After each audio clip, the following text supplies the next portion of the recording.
Hi YouTube channel எல்லாருக்கும் வணக்கம். எல்லாம் எப்படி இருக்கீங்க? நல்லா இருக்கீங்களா? சாப்பிட்டீங்களா? வாங்க இன்றைக்கி பன்னீர் வச்சு ஒரு சூப்பராக ட்ரையாக சாப்பாடு கூட வச்சு சாப்பிட்லாம், சப்பாத்தி கூட வச்சு சாப்பிட்லாம். அதுமாதிரி நல்லா டேஸ்ட்டாக எப்படி செய்யலாம் பார்க்கலாம். சிம்பிள் தான், வாங்க செய்யலாம் பார்க்கலாம். கொஞ்சம் வெங்காயம், குடமிளகாய் எல்லாம் கட் பண்ணி வச்சுக்கலாம்.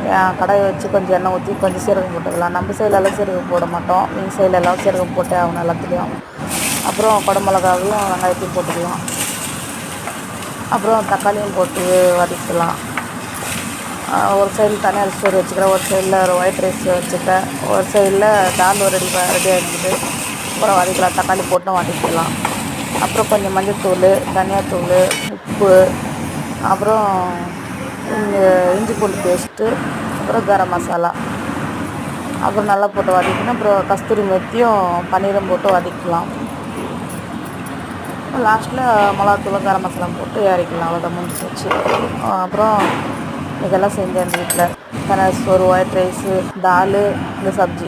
இன்னொரு வீட்டில் ஒயிட் ரைஸு, அரிசி ரொட்டி, அப்புறம் வெண்டைக்காய் பொரியல், அப்புறம் முருங்கைக்கீரையும் ஒரு பச்சை பயிரும் போட்டு ஒரு பொரியல், சப்பாத்தி, அரைச்சி ஊற்றின சாம்பார்.